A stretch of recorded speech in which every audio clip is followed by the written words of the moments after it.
बिस्मिल्लाहिर्रहमानिर्रहीम, अस्सलाम वालेकुम दोस्तों, नई वीडियो में खुश आमदीद। दोस्तों, इराक में अमरीकी फोर्सेस को निशाना बनाने का सिलसिला बरकरार। अमरीकी एयरबेस पर इंतहाई तबाहकुन रॉकेटों से हमला किया गया है, जिसके बाद बड़े पैमाने पर तबाही की इत्तलात मिली हैं। दोस्तों, आखिर इस हमले का जिम्मेदार कौन है और अमरीकी इंतजामिया की जानिब से इस हमले के बाद किसके खिलाफ कार्रवाई का ऐलान किया गया है। इस वीडियो को ज्यादा से ज्यादा फेसबुक, व्हाट्सएप और सोशल मीडिया पर शेयर जरूर करें। शेयर और लाइक करने के साथ साथ कमेंट बॉक्स में पाक फौज जिंदाबाद, पाकिस्तान पाइंदाबाद और पाकिस्तान के गुमनाम हीरोज को सलाम का नारा कमेंट जरूर कीजिएगा। दोस्तों, अमेरिका की जानिब से अपनी अफवाज को इराक से निकालने का ऐलान किया गया था, लेकिन अमरीकी इंतजामिया उस पर अमल दरामद करने में नाकाम रही, जिसके बाद से खित्ते के हालात खराब हो गए। दोस्तों, अफगानिस्तान से अमरीकी फौजियों के इनखला के बाद इराक में मौजूद ईरानी प्रॉक्सीज और इराकी पार्लियामेंट की जानिब से भी इराक से उनकी फौजें निकालने का ईरानी पार्लियामेंट ने भी मुशतरका तौर पर फैसला किया था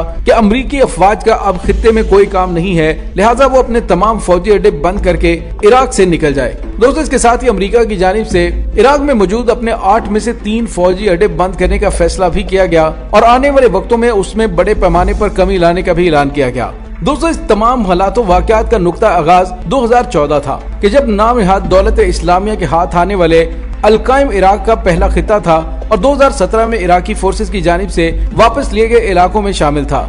लेकिन दोस्तों, 2017 में वहां इराकी और अमरीकी दोनों झंडे नजर आते रहे। 2017 में इराकी फोर्सेस की जानिब से उसे वापस ले लिया गया। उसके बाद दोबारा दाइश की जानिब से उस पर कब्जा किया गया और उस कब्जे को छुड़वाने के लिए ईरानी हमायत याफ्ता मलेशिया ने बड़े पैमाने पर हमले करके दौलत इस्लामिया को वहां से भगाया और उस इलाके का कंट्रोल हासिल कर लिया। देखिए दोस्तों, दिसंबर 2018 में खित्ते का माहौल बहुत ज्यादा तब्दील हो गया। ईरानी हमायत याफ्ता तंजीमें इराक सिक्योरिटी फोर्सेस का हिस्सा बन गई और इलाके में उनकी ताकत बढ़ गई। दोस्तों, अमरीकी अफवाज को खित्ते से निकाल बाहर करने की जिम्मेदारी ईरान के सिपाही पासदाराने इनकलाब के सरबराह जनरल कासिम सलमानी के हाथ में थी, लेकिन उन्हें अमरीकी फौज ने बगदाद के हवाई अड्डे पर एक अमरीकी ड्रोन हमले में शहीद कर दिया। उस वक्त उनके हमरा पीएमएफ के नायब कमांडर अबू महदी अल मुहद्दिस भी मौजूद थे, जो हमले में मारे गए और उसके बाद इराकी पार्लियामेंट में एक करारदाद पेश की गई, जिसमें तमाम गैर मुल्की अफवाज और हाजिर तौर पर अमरीकियों को मुल्क से निकल जाने का मुतालबा किया। दोस्तों, अमरीकी हुकाम ने इराक को छोड़ने का फैसला तो कर लिया, लेकिन इसके साथ ही उन्होंने अपनी कुछ फौज की मौजूदगी बरकरार रखी। दोस्तों, इस वक्त इराक में सरकारी तौर पर तकरीबन 5200 फौजी मौजूद हैं और अभी ये वाजे नहीं कि अमरीका इराक से अपनी फोर्सेस को कब तक निकालेगा। लेकिन दोस्तों, यहाँ पे आपको ये बताते चलें कि अक्टूबर 2019 से लेकर अब तक इराक में अमरीकी फौजी अड्डों पर 100 से ज्यादा मिसाइल हमले किए जा चुके हैं, जिसमें तकरीबन 425 रॉकेट्स का इस्तेमाल किया गया। और दोस्तों, आज भी इराक में बलद एयरबेस पर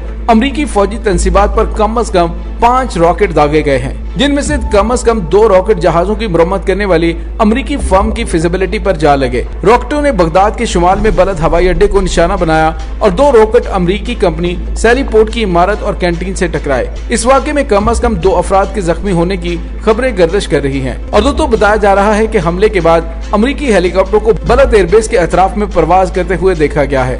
बगदाद के शुमाल में बलद एयरबेस पर F-16 जंगी तैयारे खड़े होते हैं और उनकी देखभाल के लिए मुतअद्दिद कंपनियां इराकी और गैर मुल्की स्टाफ के हमरा काम कर रही हैं। दोस्तों, अमरीकी सदर जो बाइडन के जनवरी में इक़्तिदार संभालने के बाद से लेकर अब तक अमरीकी फौजियों के जेर इस्तेमाल हवाई अड्डों समेत अमरीकी मुफादात के खिलाफ 20 के करीब बम या रॉकेट हमले किए जा चुके हैं। दोस्तों, यहाँ पे आपको ये भी बताते चलें कि माजी करीब में ईरान की जानिब से अमरीकी फौजी अड्डों को निशाना बनाया जाता रहा है, लेकिन अभी तक अलबलद एयरबेस पर होने वाले इन हमलों की जिम्मेदारी किसी भी तंजीम की जानिब से कबूल नहीं की गई।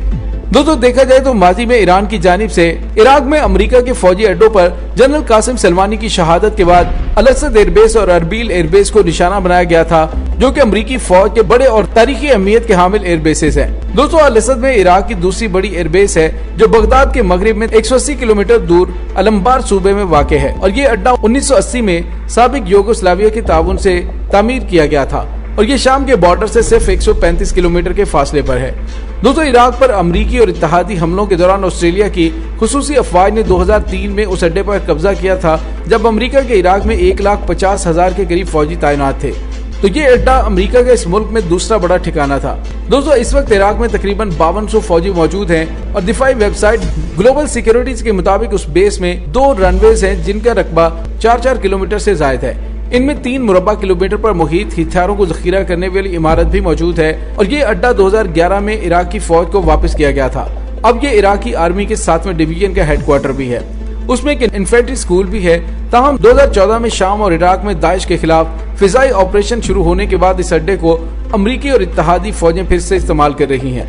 दोस्तों, यहाँ मौजूद अमरीकी फौजें इराकी फौज की तरबियत का काम भी कर रही हैं। दिसंबर 2018 में अमरीकी सदर डोनाल्ड ट्रंप और उनकी अहलिया मेलानिया ट्रंप ने भी उस अड्डे का अचानक दौरा किया था और वहाँ मौजूद जमीनी और फिजाई अफवाज की तारीफ की थी। दोस्तों, इस अड्डे पर माजी में अमेरिका के ड्रोन तैयारों के अलावा F-16 तैयारों के अलावा हरकुलस C-130 और H-60 के तैयारे हॉक हेलीकॉप्टर भी मौजूद रहे हैं। ताहम ये मालूम नहीं हो सका कि ईरानी हमले के वक्त अड्डे पर कौन कौन से तैयारे मौजूद थे और उस अड्डे पर 2015 में दाइश ने भी हमला किया था जिसे इराक की फौज ने नाकाम बना दिया था। और दोस्तों, इराक में दूसरे और अहम अड्डे के बारे में आपको बताते चलें कि अरबील एयरबेस, जिस पर ईरान की जानिब से मुतअद्दिद बार हमले किए जाते रहे हैं, अरबील एयरबेस इराक के शुमाल में कुर्दिस्तान के इलाके में वाक़ है और उसमें मौजूद सहूलियात के हवाले से ज्यादा मालूमात दस्तियाब नहीं।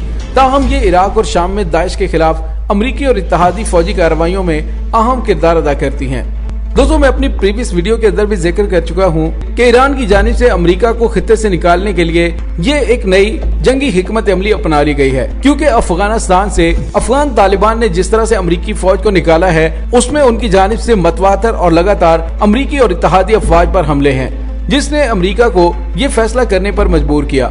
और अब उस ऐलान के बाद से ईरान की हमायत याफ्ता मलेशिया की जानिब से इराक में मौजूद फौजी अड्डों पर हमले किए जा रहे हैं ताकि अमेरिका को खित्ते से निकालने की हतमी कार्रवाई की जा सके। और दोस्तों, इसमें ये खदशात में मौजूद है कि अमेरिका खुद ही अपने अड्डों पर हमले करवाने में मुलव्विस हो, क्योंकि ये मशकूक हमले हैं। जिस भी जगह पर हमला होता है वहाँ पर नुकसान की कोई इत्तलात सामने नहीं आती और बताया जाता है कि कोई जानी माली नुकसान नहीं हुआ। यानी कोई भी रॉकेट फायर होता है तो वो इतना बेजर इलाके में जा गिरता है कि जिससे अमेरिका को वहाँ पर अपनी फौजें ठहराने का जवाब तो मिल जाता है, लेकिन अमेरिका का कोई नुकसान नहीं होता। लेकिन दोस्तों, इसके साथ ही ये भी खदशात मौजूद हैं कि अमेरिका और ईरान के 2015 के जोहरी मुआहदे में वापसी के ऐलानात के बाद और जारी मुज़ाकरात को सबूताज करने के लिए सऊदी अरब और इसराइल की जानिब से इस तरह की कोई कार्रवाइयाँ की जा रही हों ताकि अमेरिका को पैगाम दिया जाए कि ईरान के साथ 2015 के जोहरी मुआहदे में वापस न जाए, क्योंकि ईरान अपनी अफसुदा यूरेनियम को 60% तक ले जाने का ऐलान कर चुका है और अगर वो 90% तक यूरेनियम अफसुदा करने में कामयाब हो गया तो फिर ईरान एटम बम बनाने में कामयाब हो जाएगा, जिसका मतलब ये होगा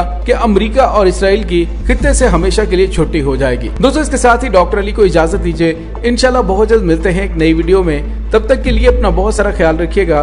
पाक फौज जिंदाबाद, पाकिस्तान पाइंदाबाद, पाकिस्तान के गुमनाम हीरोज को सलाम।